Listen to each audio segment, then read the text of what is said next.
Hace 15 días tocamos este tema de la predestinación y vamos a ver otro poco.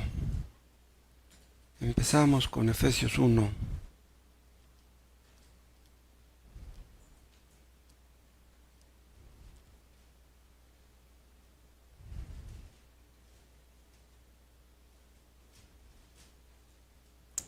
El apóstol Pablo está alabando a Dios aquí. Después de la introducción, en el versículo 3, empieza su alabanza a Dios. Bendito sea el Dios y Padre de nuestro Señor Jesucristo, que nos bendijo con toda bendición espiritual en los lugares celestiales en Cristo. Todas las bendiciones que llegan a los creyentes llegan por medio de Cristo. Pablo conocía a los creyentes de Éfeso y sabía que esas bendiciones que ellos tenían no podían provenir de otra fuente. Y la primera bendición que menciona es la elección, está en el 4. Según nos escogió, según nos eligió en Él, antes de la fundación del mundo para que fuésemos santos. Somos escogidos para ser santos. ¿Quieres saber si eres escogido? Tienes que apartarte del pecado. Piensas que eres salvo, piensas que eres escogido, pero no dejas el pecado, pues entonces no tienes derecho de pensar que eres escogido. Los escogidos se apartan del pecado. No son perfectos, pero se apartan del pecado. Y luego, después de la elección, menciona la predestinación. En amor, habiéndonos predestinado. Después menciona la bendición de la elección, de la adopción, dice, para ser adoptados. Luego nos habla de la bendición de la redención en el 7, en quien tenemos redención. Y luego habla de la bendición del perdón. Todas estas bendiciones nos vienen por medio de Cristo. Ninguna merecemos. Todo nos viene por gracia. Pero vamos a continuar con el tema de la predestinación que menciona el versículo 5. Fuimos predestinados, dice, en amor, por el amor que Él tuvo para con nosotros, no por el que nosotros tuviéramos para con Él. Hagamos una oración. Padre, te damos gracias por la obra de Cristo, por todas estas bendiciones que tenemos en Él. Oh Dios, porque si tenemos esto, ¿qué importa si no tenemos muchas otras cosas? Esto es lo más importante. Ayúdanos a valorarlo, a apreciarlo y que tengamos un corazón agradecido para lo que Él hizo por nosotros. Que no se nos olvide nunca, Padre, lo que Él hizo por los que hemos creído en ti. Bendice tu palabra en esta tarde. Haz que penetre y que cumpla con su función. Solamente tú puedes hacer eso con tu poder, para que tu palabra lleve fruto y sea de bendición para todos. En el nombre de Jesús. Amén. Hay un poema llamado Nervo, donde dice él que el hombre es el arquitecto de su propio destino. Eso es cierto en un sentido, humanamente hablando. Por ejemplo, si un padre es mal hablado, irresponsable, borracho, cruel, ¿puede esperar tener buenos hijos? Un padre que es un mal padre va a cosechar las consecuencias de sus hechos. No les quepa ninguna duda. Hay padres malvados que tienen hijos buenos, ¿sí? Hijos que se portan bien, pero esa es una rareza. Pero de todas maneras, si no sufren las consecuencias en sus hijos, las sufren por otro lado. El asunto es que el que hace lo malo siempre va a sufrir las consecuencias. Entonces, En ese sentido, somos los arquitectos de nuestro propio destino. Pero si vamos a aplicar esa frase, que somos los arquitectos de nuestro propio destino, en el sentido espiritual, ahí ya es diferente. Eso es muy diferente. Esta palabra de que Dios nos predestinó es que Dios nos dio un destino de antemano. Antes de que naciéramos, Él nos dio un destino. En sentido espiritual. Independientemente de que nos haya dado un destino en sentido físico y material o económico. Por ejemplo, hay niños, hay familias que son pobres toda su vida. Niños que nacen pobres y que mueren pobres. Ellos no escogieron ese destino. Ellos no escogieron nacer en esa familia.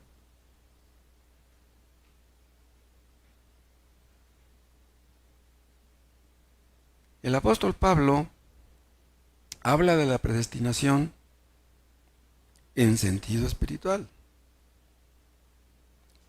Y yo les comentaba hace 15 días que cuando dice aquí, en el 5, en amor, habiéndonos predestinado, la palabra habiéndonos lo incluye a Él. Pero si Pablo era predestinado para ser salvo, para ser creyente y para ser apóstol, ¿por qué Dios lo dejó tantos años que anduviera en sus propios caminos? Bien, Dios dejó que Spurgeon anduviera en sus propios caminos 16 años. Spurgeon fue salvo a los 16 años. Pero Saulo de Tarso fue salvo muchos años después. Él no era tan jovencito. Él ya tendría 30, yo calculo que de 35 para arriba. Mínimo unos 30. Pero vean, llegado el tiempo, Dios usó su poder para detener a Saulo en su loca carrera. Dios lo salvó cuando Él quiso. Y yo les comentaba hace 15 días que cuando Dios quiere salvar a una persona, no hay nadie que se lo impida. Cuando Dios quiere salvar a un pecador, nada ni nadie puede impedirlo. Saulo de Tarso tenía el aprecio de toda su raza, de los judíos, del judaísmo. Él tenía sus propios planes para su vida. Pero Cristo tenía sus propios planes para él. Ustedes que me están escuchando, tienen planes para ustedes mismos. Tienen planes para su familia, tienen planes para su futuro. Así debería ser. Pero, ¿se cumplirán esos planes? ¿Quién sabe? El hombre propone y Dios dispone. Nosotros, hay padres, por ejemplo, que tienen muchos planes para sus hijos, planes buenos, los alimentan bien, les dan buena educación, si tienen dinero los mandan a buenos colegios. Pero hay padres que teniendo los mejores planes para sus hijos mueren siendo jóvenes, en un asalto, en un accidente, alguna grave enfermedad, mueren jóvenes. Entonces, los planes que sus padres tenían para sus hijos no se cumplieron. Ahora, ¿será posible que Dios tenga planes para una persona y no se cumplan? Si los nuestros planes no se cumplen, es porque tenemos muchas limitaciones, pero Dios no las tiene. Todos los recursos están en su mano. Entonces, cuando Él dice, yo voy a salvar a tal persona y la voy a llevar por el camino recto, Él lo va a hacer. No nos quepa ninguna duda. Pablo tenía sus propios planes. Iba a Damasco a perseguir cristianos. Pero de repente, un resplandor de luz del cielo lo rodeó a él y a los que iban junto con él. La Biblia no dice cuántos, mínimo serían 2. Pudieron haber sido más. Aquel resplandor fue en el día. ¿Qué clase de resplandor fue ese? Que él, tan fuerte fue el resplandor que cayó de su caballo. Y oyó una voz que le decía, una voz del cielo, Saulo, Saulo, ¿por qué me persigues? Esa voz que escuchó se dirigió a él. Eso fue bien claro. Saulo, Saulo, le repitió el nombre. Pero esa voz que Saulo escuchó Oyeron un ruido sus amigos, pero ellos no entendieron nada. No, no, no. Cristo tenía algo con Saulo, no con sus amigos de Saulo. Vean ustedes en Hechos, en el capítulo 22. Aquí está Pablo dando su testimonio de lo que ocurrió en aquel día. Hechos 22. Ven 22:6. Hechos 22:6. Pero aconteció que yendo yo, al llegar cerca de Damasco, como a mediodía, de repente me rodeó mucha luz del cielo, y caí al suelo y oí una voz que me decía: Saulo, Saulo, ¿por qué me persigues? Yo entonces respondí: ¿quién eres, Señor? Y me dijo: yo soy Jesús de Nazaret, a quien tú persigues. Y vean el 9. Y los que estaban conmigo vieron a la verdad la luz, y se espantaron, pero no entendieron la voz del que hablaba conmigo. Y dije: ¿qué haré, Señor? Y el Señor me dijo: levántate y ve a Damasco, y allí se te dirá todo lo que está ordenado que hagas. Estas cosas no las entendieron sus amigos. Este era un mensaje exclusivo para Saulo de Tarso. ¿Por qué Saulo entendió estas cosas y sus amigos no? Porque él era predestinado y sus amigos no. Vean, dos personas vienen a escuchar la predicación. La predicación del Evangelio es para todos. Y de esos dos amigos que vienen, a uno le entra la palabra y penetra ahí la palabra y hace su obra, pero en el otro no. Dios le está hablando a uno y no al otro. Uno termina siendo salvo y no el otro. ¿Pero por qué? Porque uno era predestinado y el otro no. Hemos conocido a personas que invitaron a un amigo a venir al culto, y ese amigo terminó siendo salvo y el que lo invitó no. ¿Por qué? Dios tiene sus planes. Dios salva al que quiere salvar. El hermano Tomás tocaba en una banda de rock cuando era joven. Imagínense el hermano Tomás de rockero. Él tenía sus propios planes, él quería destacar en el rock, pero Dios tenía el plan de salvarlo. El rock no perdió nada. El rock no perdió nada. Y el cristianismo algo ganó, ¿sí? Porque Cristo tenía sus propios planes. Yo no sé si alguno de ustedes tiene sus propios planes. Bueno, si en esos planes que ustedes tienen, Cristo no está ahí metido, Dios quiere frustrar sus planes. Y que los planes de Cristo se cumplan en ustedes y no los de ustedes. Que les corten las alas. Porque tal vez ustedes quieran volar muy alto, pero si es así, que Cristo les corte las alas para que aterricen y ustedes sean lo que Cristo quiere que sean, no lo que quieran ser ustedes. Nosotros tenemos muchas limitaciones. Tenemos planes, queremos hacer esto y queremos hacer lo otro. Pero los pensamientos de Dios están muy por encima de los nuestros. Humanamente hablando, era imposible que Saulo de Tarso llegara a ser cristiano. Era imposible. Pero Dios todo lo puede. Tal vez aquí hay alguno de ustedes que diga: yo nunca voy a ser cristiano. A mí no me van a lavar el coco. Tal vez hay aquí alguno que odia a Dios, o que esté resentido con Dios, cuando menos, y que no quiera nada con Dios. Pero si Dios quiere salvarlos, los va a salvar. Si no hoy, mañana, pasado mañana, porque Él es todopoderoso. Si ustedes no quieren ser cristianos hoy, Dios puede hacer que mañana cambien de opinión. A los que llegamos a ser cristianos, Dios nos hizo cambiar de opinión. Ese es uno de los significados del arrepentimiento. La palabra arrepentimiento habla de que Dios nos hace cambiar de opinión. Vean el caso de la samaritana. La samaritana tenía sus propios planes. Fue al pozo de Jacob. ¿A qué iba? A sacar agua. La samaritana no iba a buscar a Dios, no andaba buscando la salvación, pero se topó con Cristo. Estaba sentado en el pozo. ¿Pero por qué se topó con Cristo? Porque Cristo fue a buscar a la samaritana. Los planes de la samaritana eran buscar agua, pero Cristo fue a buscarla a ella. Y se acuerdan cuando se puso a platicar con Cristo, más bien se puso a discutir con él. Ella no iba a ceder tan fácilmente, era una mujer orgullosa.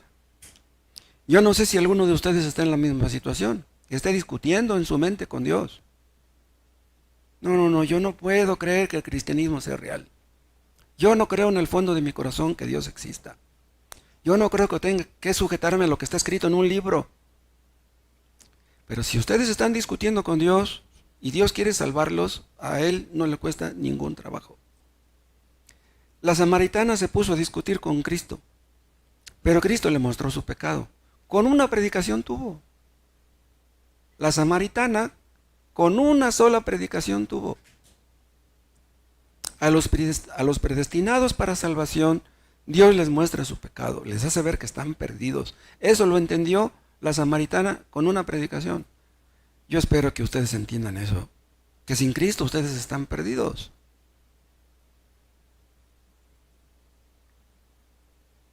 Que Dios les muestre a ustedes, a los que nunca les ha mostrado su pecado, que se los muestre hoy.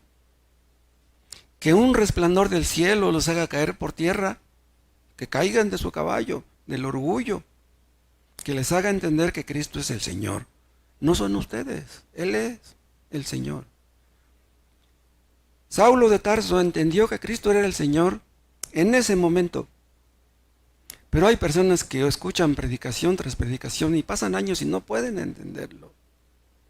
Si Cristo es el Señor, Él demanda nuestra obediencia, la entrega total de nuestra vida a Él. Muchos creen, muchos han llegado a creer a través de la historia que Cristo es un buen hombre, un hombre sabio, un hombre manso, un hombre humilde, un mártir, pero no entienden, no les cae el 20 de que Cristo es Dios. Ese es el asunto, Cristo es Dios. Vean el caso de publicano, de Zaqueo, el publicano. Él era uno de los predestinados. Andaba predicando por ahí cerca de su casa cuando Zaqueo lo supo. Entonces dice, pues voy a ir a verlo, a ver qué. Tenía curiosidad por conocer a Jesús, había escuchado de los milagros que hacía. Había mucha gente, pues ya Cristo era famoso. Entonces se subió en un árbol, como era chaparrito, se subió en un árbol para verlo pasar. ¿Qué fue lo que le motivó a subirse al árbol para ver pasar a Cristo? Su curiosidad. Vean, él no andaba buscando la salvación. Él sintió curiosidad por conocer a Jesús. Se subió por curiosidad, pero terminó siendo salvo. Yo espero que si alguno de ustedes han venido aquí por curiosidad, terminen siendo salvos. Y que Dios los baje del árbol de su orgullo y caigan de rodillas delante de Él, se humillen delante de Él y terminen siendo salvos. Hemos conocido a algunas personas que empezaron a venir por curiosidad. Pues voy a ir, me invitaron a escuchar la predicación, pues voy a ir a ver qué dicen esos cristianos tontos. Dios puede salvar a esas personas. Cristo pasó cerca de donde estaba Zaqueo y miró hacia arriba. Imagínense a Cristo mirando hacia arriba. Nosotros debemos estar abajo, ¿sí? Él debería estar arriba, pero Zaqueo estaba arriba y Cristo estaba abajo. Miró hacia arriba y le dijo, Zaqueo, desciende, porque dice, date prisa, porque es necesario que pose hoy en tu casa. Vean lo que le dijo, es necesario que pose yo hoy en tu casa. ¿Pero por qué le dijo eso? ¿Acaso Cristo andaba buscando quien le diera hospedaje? No, Él no andaba buscando eso. Le dijo, es necesario que pose yo en tu casa porque quería salvarlo. Habría otros en el árbol. Habría algunos muchachos, niños ahí también. Pero le dijo a Zaqueo, bájate de ahí. Zaqueo era predestinado. ¿Y se acuerdan de cómo terminó la historia? Demostró que era predestinado con sus hechos. Los que son predestinados para ser salvos tienen que demostrarlo con sus hechos. Pero yo les dije hace 15 días que humanamente hablando, una persona es salva cuando ella lo decide. Pero bíblicamente hablando, una persona es salva cuando Dios lo decide. Una persona es salva cuando entiende quién es Cristo en lo más profundo de su ser. No nada más en la orillita del cerebro, no, en lo más profundo, quién es Cristo. De manera que lo entiende en su mente, sus emociones son afectadas y su voluntad es ganada para Cristo. Toda la personalidad entera. La personalidad del hombre comprende la mente, las emociones, la voluntad. Tienes que entender en tu mente, tienes que entender en tus emociones ser afectadas, tus afectos, y luego tu voluntad ganada para Cristo. Saulo dijo, Señor, ¿qué quieres que yo haga? Yo voy a hacer lo que tú me digas. Y ahí vean, en ese momento ocurrió el milagro. Cuando ustedes doblen su rodilla delante de Jesús y le digan, Señor, ¿qué quieres que yo haga? En ese momento, ustedes son salvos. ¿Están dispuestos a obedecer a Cristo? Si ustedes no están dispuestos a obedecer, ustedes nunca van a entender quién es Él. ¿No quieren obedecer? No obedezcan. Él no pierde nada. Pero si ustedes son llevados al punto de decir, Señor, he pecado contra ti, te he ofendido, he desperdiciado el tiempo. Si ustedes reconocen que han perdido el tiempo y se humillan delante de Él, ustedes son salvos. Vean Mateo capítulo 11.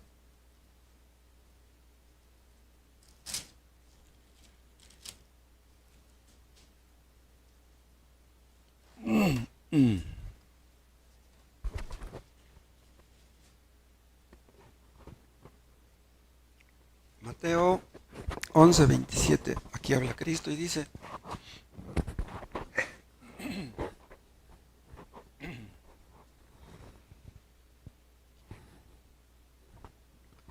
todas las cosas me fueron entregadas por mi Padre. Qué tremendas palabras.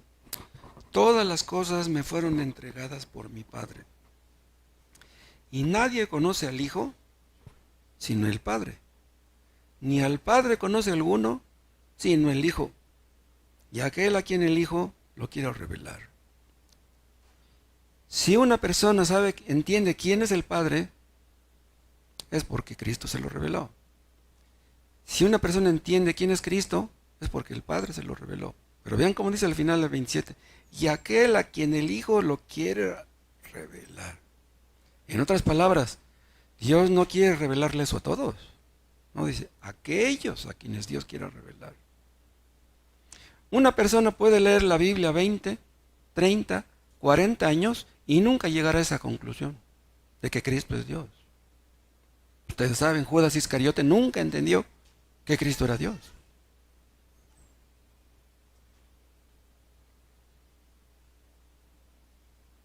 Entender quién es Cristo no es algo que se aprende en la UNAM, en ninguna universidad. Entender quién es Cristo no es algo que se entiende en un instituto teológico, en un seminario teológico.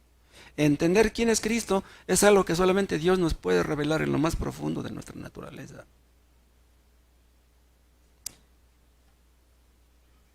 Supongamos que ustedes tienen un hijo que es muy malo para las matemáticas. Saca 4, 3, 2 de calificación. Y están preocupados por su hijo. ¿Qué van a hacer? Pues lo mandan con un buen maestro para que lo regularice. Si le machetea duro con un maestro, pues a lo mejor se saca un 7, un 8. Si no se saca un 9 o un 10, pues no importa, con el 7 ya la hizo. O hasta con un 6. Pero si una persona no entiende quién es Cristo, ¿con quién lo mandamos? ¿A un instituto teológico? Aquí no lo has entendido, pues vas a ir a Sándalo, allá sí lo vas a entender, allá tampoco lo vas a entender.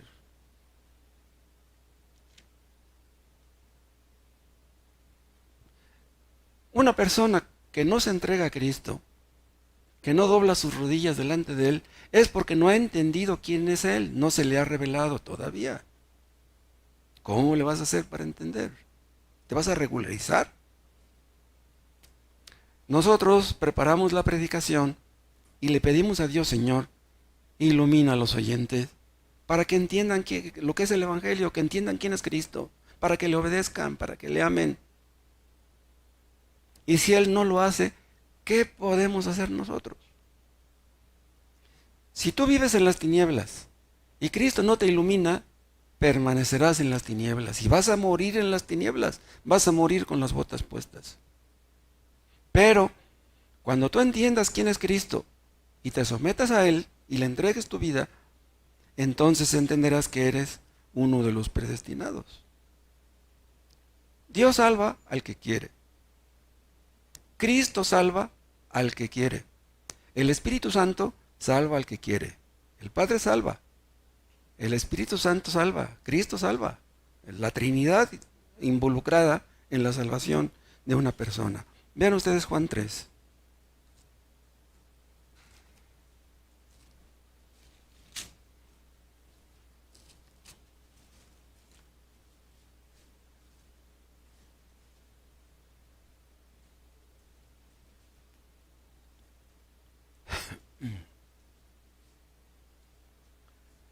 Juan 3:5. Respondió Jesús: de cierto te digo, que el que no naciere de agua y del Espíritu no puede entrar en el reino de Dios. Lo que es nacido de la carne, carne es, y lo que es nacido del Espíritu, Espíritu es. No te maravilles de que te dije, os es necesario nacer de nuevo. El viento sopla de donde quiere, y oye su sonido, mas ni sabes de dónde viene ni a dónde va. Así es todo aquel que es nacido del Espíritu. Vean, la Biblia habla de los que son nacidos de Dios, de los que son nacidos de Cristo y de los que son nacidos del Espíritu. Y aquí está de los que son nacidos del Espíritu. Por eso les digo que el Espíritu Santo es soberano. Vean, dice el 8, el viento sopla de donde quiere. Vean, la palabra viento, la palabra griega para viento, se usa también para hablar del Espíritu. Es la misma palabra griega. ¿Sí? O sea, está haciendo una analogía. El viento sopla de donde quiere. O sea, podríamos traducir, el Espíritu Santo sopla de donde quiere. Vean, el Espíritu sopla de donde quiere, cuando quiere, como quiere y si quiere. Y si el Espíritu Santo sopla, una persona está escuchando la predicación y esa persona entiende que es pecadora y esa persona se arrepiente y esa persona es salva. El asunto es que quiera el Espíritu Santo hacerlo. El viento sopla de donde quiere y oye su sonido, mas ni sabes de dónde viene ni a dónde va. Nosotros no entendemos por qué una persona escucha y no es afectada positivamente por lo que escucha. ¿Y por qué otros sí? ¿Por qué unas personas llegan a ser salvas rápido y otras tardan muchos años? Porque hay personas que nunca llegan a ser salvas. Humanamente hablando, si esas personas tienen muchos años viniendo y no son salvas, es porque no han querido. Pero en otro sentido también podemos decir que esas personas no han sido salvas porque Dios no ha querido salvarlas. Pero, ¿es posible que Dios no quiera que una persona sea salva? Eso es lo que dicen muchos. No, Dios no puede ser bueno. Dios debería querer que todos fuéramos salvos. ¿Eso es lo que Dios quiere? No. Si Dios quisiera que todos fuéramos salvos, pues todos lo seríamos. ¿Qué trabajos le cuesta a Él? Él tiene todos los recursos, todo el poder. Que algunos somos muy necios, pues todos somos necios. Todos hemos hecho cosas feas. Ninguno merece la salvación. ¿Por qué unos somos salvos y otros no? Pues Dios solamente lo sabe. ¿Qué vamos a decir nosotros?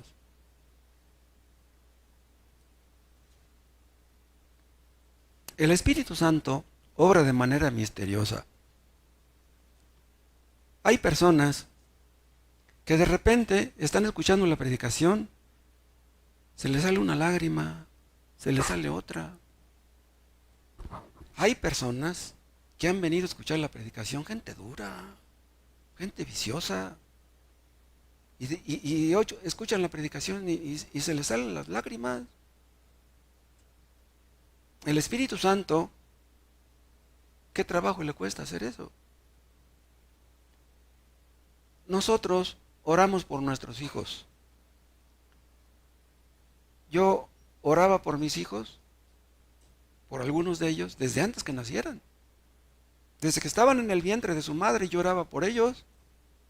Y hay algunos que tengo orando por ellos 40 años y no son salvos. Wow. Si tengo 40 años orando por un hijo, ¿por qué no ha sido salvo? Ah, porque es bien necio. Pero, pero esa es una parte de la historia. Pero la otra parte es que, pues, es que Dios no ha querido salvarlos. Hay hijos que llegan a ser salvos a los 20 años, otros a los 30, otros a los 40. En ese proceso algo aprendemos nosotros. Dios nos muestra nuestro pecado, hermanos, a través del pecado de nuestros hijos. Lo que les quiero decir es esto. Tal vez algunos de nuestros hijos no sean salvos, no tanto por sus pecados de ellos, sino por los nuestros. Nuestro problema es nuestro pecado. Cristo dijo, dejad a los niños venir a mí y no se los impidáis. ¿Qué es lo que impide que nuestros hijos sean cristianos? Puede ser que no sea su pecado de ellos, sino el nuestro. Dios es todopoderoso. Él puede salvar a todos nuestros seres queridos. ¿Por qué algunos son salvos y otros no? ¿Se le hizo más fácil a Dios salvar a unos y no a otros? Él puede salvar a cualquiera. Pero en última instancia, el día del juicio, vamos a entender bien esto. Si un hijo nuestro murió sin ser salvo, es porque Dios no quiso. No hay otra, no hay otra. Vean 1 de Timoteo 2.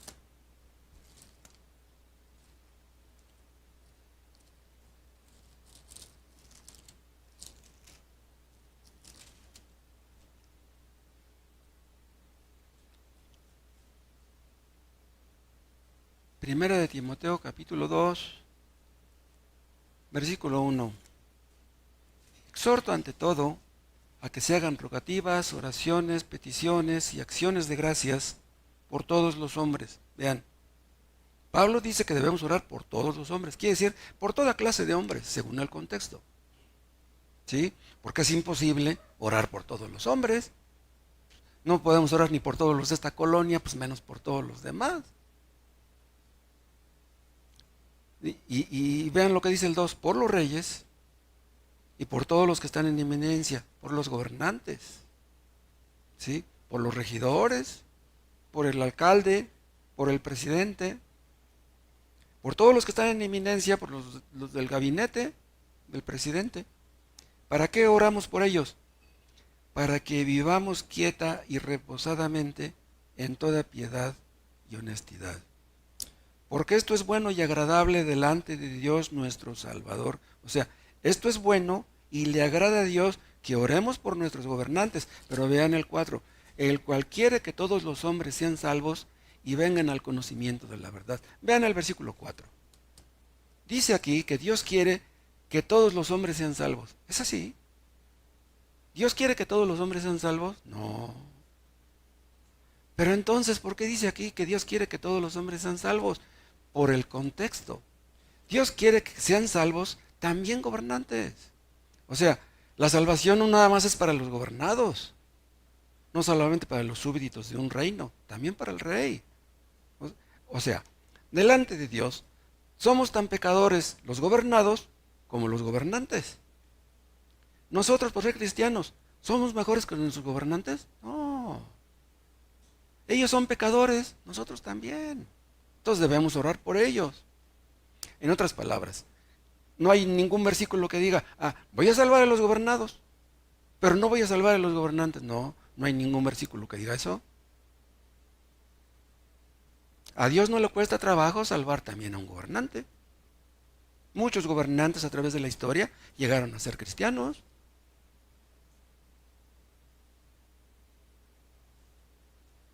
Supongamos que López Obrador tiene un jardinero, que tiene un jardín y tiene un jardinero. ¿Cuánto gana el jardinero? 15,000 al mes. Comparen ustedes lo que gana el jardinero con lo que gana López Obrador. Pues es mucha la diferencia en sueldos. Entonces, Dios quiere que sea salvo el jardinero y no López Obrador. Necesita la salvación el jardinero y no López Obrador. Los dos delante de Dios necesitan arrepentirse. Los dos son pecadores. Vean ustedes 2 de Pedro 3.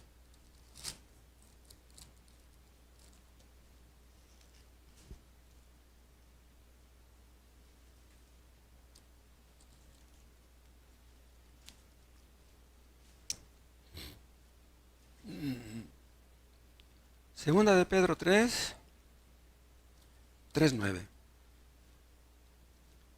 El Señor no retarda su promesa, está hablando de su promesa de venir, ¿no? De que Cristo vendría por segunda vez. El Señor no retarda su promesa, según algunos la tienen por tardanza. Dicen, ahí está, ya pasaron muchos siglos y Cristo no viene. Dice, sino que es paciente para con nosotros. Ahora vean lo que dice aquí. No queriendo que ninguno perezca, sino que todos procedan al arrepentimiento. Vean. Dice, Dios no quiere que ninguno perezca. Dios no quiere que la gente vaya al infierno. ¿No quiere? Entonces Dios quiere que todos vayamos al cielo. Dios quiere que todos seamos salvos. No. Entonces, ¿qué quiere decir esto? De que no quiere que ninguno perezca. Vean cómo dice aquí. El Señor no retarda su promesa, sino según algunos la tienen por tardanza, sino que es paciente para con nosotros. ¿Quiénes nosotros? Los creyentes. No ha venido Cristo porque Dios tiene paciencia para con nosotros, los creyentes. No quiere que ningún creyente perezca. No quiere decir que no quiere que ningún inconverso perezca. No, aquí se refiere a los predestinados, se refiere a los escogidos. En otras palabras, hay muchos predestinados por ahí, hay muchos escogidos por ahí que todavía no son salvos. Pues Dios no quiere que esos perezcan, Dios quiere que esos sean salvos, que tenemos que evangelizar. Pero este versículo no es partidario del universalismo. ¿Sí? No tiene nada que ver con eso.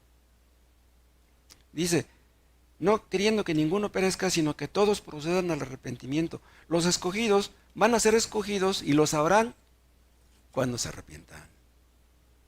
Si tú no te has arrepentido de tus pecados, el día que te arrepientas, entenderás que tú eras predestinado. No vas a ser salvo porque te arrepientas, sino porque tú eras predestinado. Los predestinados se arrepienten. O sea, uno de los medios que Dios usa para que los escogidos sean salvos pues es el arrepentimiento. ¿No quieres arrepentirte? Pues entonces no eres escogido. Los escogidos tienen que arrepentirse. Pero no solamente tienen que arrepentirse, tienen que dejar el pecado. Dices, pues ya me arrepentí, pero sigues en pecado. No, sigues en pecado, no te has arrepentido. El verdadero arrepentimiento te conduce a romper con el pecado. ¿No quieres romper con él? No eres de los escogidos. ¿Quieres ser escogido y no quieres romper con el pecado? No puede ser. El día que el último de los escogidos sea salvo, vean, hay un número fijo, ya ustedes conocen el texto.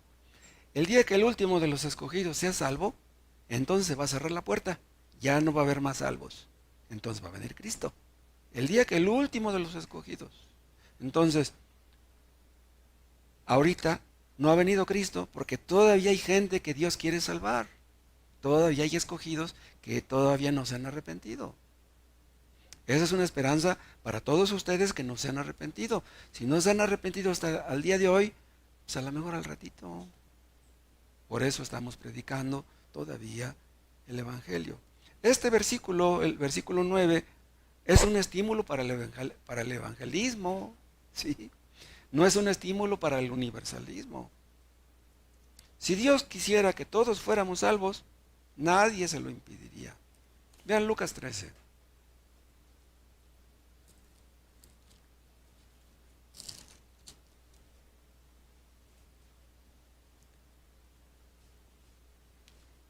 Ya está aquí cerca el día de su arresto, ya está cerca el día de su muerte, y vean lo que dice Cristo. Lucas 13:34. Jerusalén, Jerusalén, vean, la repetición de esta frase habla de la emoción que le embarga.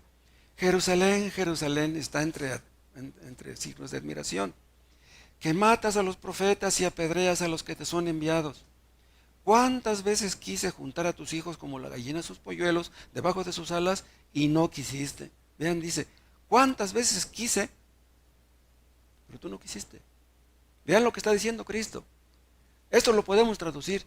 Yo quería que ustedes fueran salvos, pero ustedes no quisieron. Pero ¿cómo es eso? ¿Cómo es eso? Que Dios quiere que unos sean salvos, pero a fin de cuentas no se salvan. Diríamos, no, si Dios quiere que los de Jerusalén sean salvos, pues los va a salvar a todos, pero no. De aquellos que escucharon a Pedro fueron 3,000 salvos, a los demás no. 3,000 eran predestinados y los demás no. Vean, la voluntad revelada de Dios es que todo mundo debe arrepentirse. Pero eso no quiere decir que todos se vayan a arrepentir. Vean, la invitación del Evangelio es a todos. Todos debemos arrepentirnos. Pero Dios le da el arrepentimiento nada más a los escogidos, a los predestinados. Si no te has arrepentido, es que Dios no te ha dado el arrepentimiento. Si Dios no te ha perdonado, es que Dios no te ha dado el perdón. Los que se arrepienten son los predestinados. Cristo lloró por los habitantes de Jerusalén. ¿Sus lágrimas eran fingidas? No, sus lágrimas eran sinceras. Vean, Cristo fue y les predicó a los de Jerusalén. ¿No sabía que lo iban a matar? ¿Quiénes lo mataron? Los de Jerusalén. Entonces, si sabía que lo iban a matar los de Jerusalén, ¿por qué les fue a predicar? Porque él tenía que morir. Vean, nuestro deber es orar por los que nos rodean. Y aún llorar. Debemos llorar por los que nos rodean, que no son salvos. Pero vean, es posible que aunque oremos por los que nos rodean y derramemos nuestras lágrimas por ellos, aún así muchos no sean salvos. Nosotros tenemos aquí más de 30 años predicando el Evangelio. Y es posible que algunos de ustedes, tal vez hasta muchos, terminen en el infierno. Pero nosotros queremos que ustedes vayan al cielo. Nosotros queremos que ustedes se arrepientan. Somos sinceros. Eso es lo que nosotros queremos.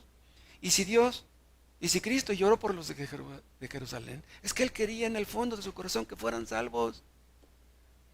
Vean, esa era su voluntad revelada.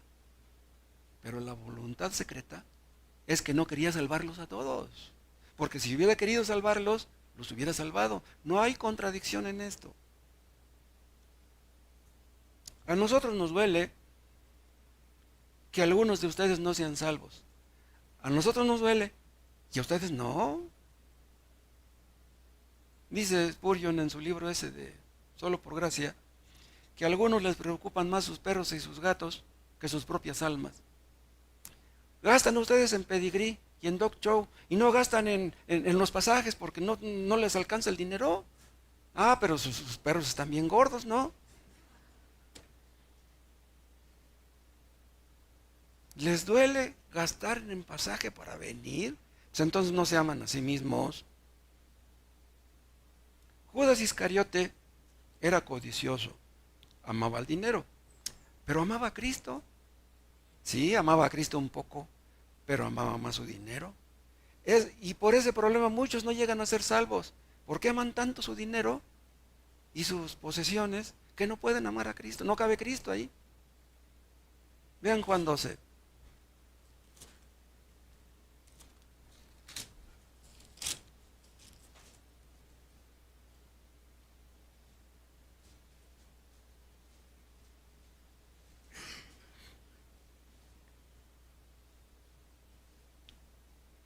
Juan 12:3. Entonces María, no es la madre de Jesús, sino la otra María, tomó una libra de perfume de nardo puro de mucho precio y ungió los pies de Jesús y los enjugó con sus cabellos, y la casa se llenó del olor del perfume. Vean, era un perfume carísimo. Y dijo uno de sus discípulos, Judas Iscariote, hijo de Simón, el que le había de entregar: ¿por qué no fue este perfume vendido por 300 denarios y dado a los pobres? 300 denarios era mucho dinero, mucho más que el Chanel número 5. ¿Sí? Pero dijo esto Judas Iscariote no porque se cuidara de los pobres, o sea, no porque se preocupara de los pobres, sino porque era ladrón. Vean, y teniendo la bolsa, era el tesorero, sustraía de lo que se echaba en ella. Vean, Judas Iscariote era un ladrón. Cristo sabía que robaba del dinero que recibía de las ofrendas que le daban a Cristo. Pero vean una cosa, a pesar de todo lo que vio y de todo lo que escuchó, Judas Iscariote traicionó a Cristo. ¿Se acuerdan? Fue con los soldados y con los fariseos y agarraron palos y armas, espadas y fueron a arrestar a Cristo a Getsemaní. ¿Se acuerdan cómo recibió Jesús a Judas Iscariote? Lo saludó y le dijo: ¿a qué has venido, amigo? ¿Saben qué quiere decir la palabra amigo? ¿A qué has venido? Yo te amo. ¿Cómo es posible que Cristo amaba a Judas Iscariote y Judas Iscariote lo traicionó? Ahora, si Cristo le dijo amigo, ¿por qué no lo salvó? Vean, podríamos decir que en el fondo de su corazón, Cristo quería que Judas Iscariote fuera salvo. Ahora, no fue salvo hasta que lo traicionó. Pero ya después que lo traicionó, ¿por qué no se arrepintió? Pudo haber sido salvo después. Señor, perdóname, perdona mi codicia, perdóname porque te traicioné, perdóname porque te he ofendido. Pues Cristo lo hubiera perdonado, pero no lo hizo. Fue tan grande su desesperación que fue y se ahorcó, se suicidó, se volvió loco. ¿Cómo iba a ser salvo? Pobre de Judas Iscariote, ¿dónde está ahora? Cristo quiere que ustedes sean salvos. Y repito lo que ya les he dicho, si alguno de ustedes no es salvo, no es porque Él no quiera, es porque ustedes no quieren. El pecado de Judas Iscariote, el pecado dominante, era la codicia. ¿Cuál es el de ustedes? ¿Hay algún pecado que les haya impedido creer en Cristo? ¿Cuál es? El pecado de Judas no era demasiado grande para ser perdonado. Aunque Judas Iscariote lo traicionó, Cristo pudo perdonarlo. Perdonó a Pedro, Pedro lo traicionó también. Y a Pedro lo perdonó. Pero Pedro lloró amargamente, pero Judas Iscariote no hizo eso. El pecado de Judas Iscariote no era demasiado grande para ser perdonado. Pero vean, ¿saben por qué no se arrepintió Judas Iscariote? Porque él no tenía la capacidad para eso. Escuchen, la capacidad para arrepentirnos no es una capacidad innata. Nadie tiene esa capacidad de arrepentirse. El arrepentimiento, dice la Biblia, es un don de Dios, es un regalo. Entonces, si tú no has podido arrepentirte, ¿por qué no le pides perdón a Dios y le pides que te dé el verdadero arrepentimiento? Si ustedes no le han pedido a Dios el verdadero arrepentimiento, ¿saben por qué es? Porque no quieren arrepentirse. No hay otra explicación. Dice Spurgeon en uno de sus sermones: eres tan malvado. Fíjese lo que dijo Spurgeon. No lo estoy diciendo yo para que no se vayan a enojar conmigo. Lo dijo él. Dice: eres tan malvado que aunque pudieras salvarte a ti mismo, no lo harías. ¡Wow! No, o sea, ¿te gusta tu pecado? Por eso no te arrepientes. Los que no se arrepienten es porque les gusta el pecado. No hay otra explicación. Les gusta venir a la mejor y leer la Biblia y hacer una oración, pero les gusta más el pecado. Por eso no son salvos. No es porque Dios no quiera, es porque ustedes no quieren. La depravación humana se ve claramente en Judas Iscariote.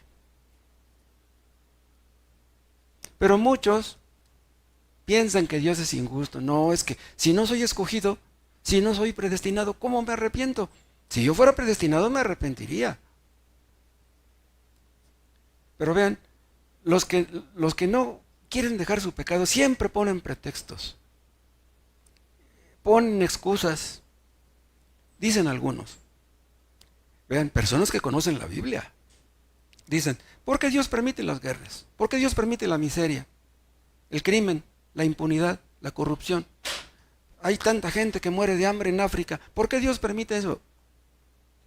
Y dicen otros: ¿por qué Dios permite que a gente buena le vaya mal? Y a gente malvada, ¿por qué Dios permite que le vaya bien? ¿Por qué? Hay ladrones en pequeño, hay ladrones que roban un tanque de gas y los encierran 5 años en la cárcel. ¿Cuántos años duró Rosario Robles en la cárcel? Como 3. César Duarte ya lo dejaron libre. ¿Por qué Dios permite eso? Vean, muchos sostienen la tesis de que los seres humanos tenemos libre albedrío. Vean, libre albedrío es una teoría filosófica. ¿Sí? Eso no es algo bíblico. ¿Qué cosa es el libre albedrío? La capacidad de escoger entre el bien y el mal. Vean, nadie tiene esa capacidad. Judas Iscariote no la tuvo. Saulo de Tarso no la tuvo. Nadie la tiene. Pero vamos a suponer que los hombres tuvieran el libre albedrío. Si todos ustedes que están aquí tienen libre albedrío, entonces ya se hubieran arrepentido. Si tienen libre albedrío, ¿por qué no lo han hecho? Vean, si alguno de ustedes no lo ha hecho, es porque no tiene libre albedrío. Imagínense, un drogadicto, borracho. Las dos cosas. Un día amanece y dice, ya me cansé de ser drogadicto y borracho. Ya me cansé de portarme mal. A partir de hoy, tal día, a tal hora, firmo yo aquí, Moisés Luna, prometo ya no volver a enviciarme. Nada de viciar. A ver, hazlo, a ver si puedes. No, qué libre albedrío ni qué nada.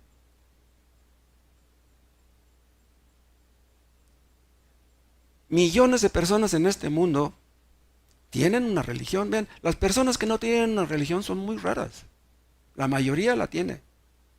Pero saben una cosa, millones de personas tienen una religión y no son salvas. Tienen la Biblia, la leen y no son salvas. Si tú puedes ser salvo en el momento que tú lo decidas, porque no lo has decidido. Si nomás es cosa de decidirlo, pues órale. Son muchos los que van con rumbo al infierno. Y saben una cosa, son personas que van rumbo al infierno y Cristo, Dios, no hace nada por impedirlo.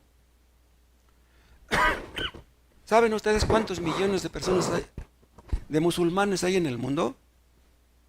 Mínimo hay 700 millones de musulmanes, tal vez 800.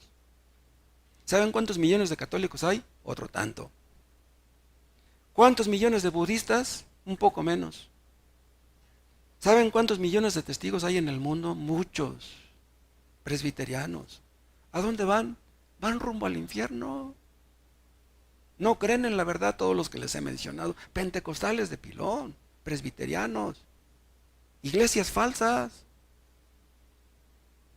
¿Y saben por qué este mundo está como está? Porque los hombres no se someten a Cristo, porque no le obedecen. No quieren saber de Dios. Les gusta la religión, les gustan los cantos, les gusta la música, pero a Dios no lo obedecen, ese es el problema. Personas que si les hablas de dinero, te escuchan. Pero si les hablas de la humildad de Cristo, no quieren escucharte. Y si este mundo está como está, díganme, ¿quién tiene la culpa? Dios no. Y si los hombres pecan y pecan, ¿quién tiene la culpa? Dios no, tampoco. Un padre irresponsable que malgasta el dinero, que se envicia, compra cigarros, compra caguamas, botellas. Sus hijos sufren porque pues, malgasta el dinero el padre. Y sus hijos andan ahí con anemia y mal vestidos. ¿Quién tiene la culpa de que los hijos anden así? Pues el papá. Los hijos no tienen la culpa de eso.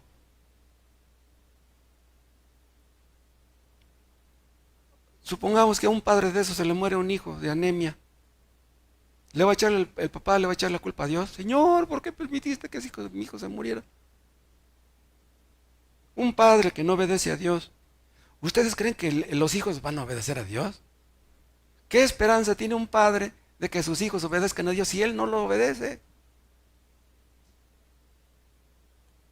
Un mal padre, una mala madre, ¿no sabe que sus actitudes van a afectar a sus hijos? ¿No lo sabe?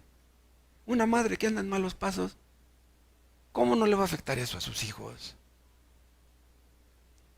Un borracho consuetudinario, un alcohólico, amanece sintiéndose mal.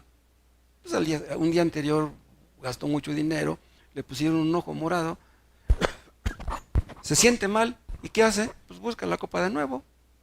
Si tiene libre albedrío, ¿por qué no se detiene? No, pues ya sufrí ayer, me pegaron, me robaron, ya no tomo. No, va y busca a los cuates. Hay hombres que son muy ricos, pero muy malvados. ¿Saben ustedes por qué Dios le da tanto dinero a algunos ateos? Hay ateos que tienen muchísimo dinero. ¿Por qué Dios les da tanto dinero? Está escrito, Dios hace salir su sol para buenos y para malos. El sol sale para todos. El sol no sale solo para los cristianos, sale para todos. Dicen algunos, Dios me bendice porque yo soy bueno. ¿Dios ha bendecido a Ricardo Salinas porque es bueno? No.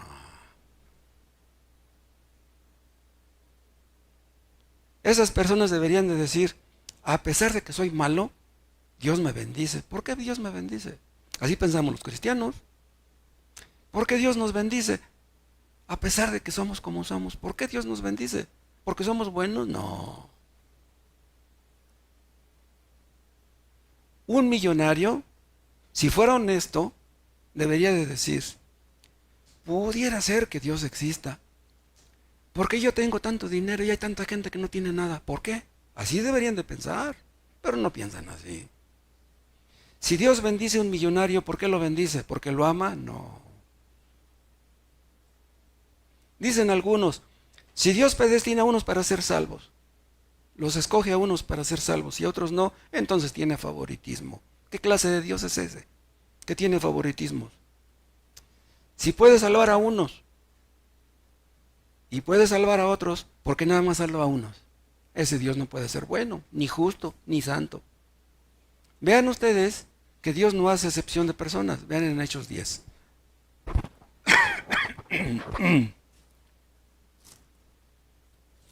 Hechos, capítulo 10.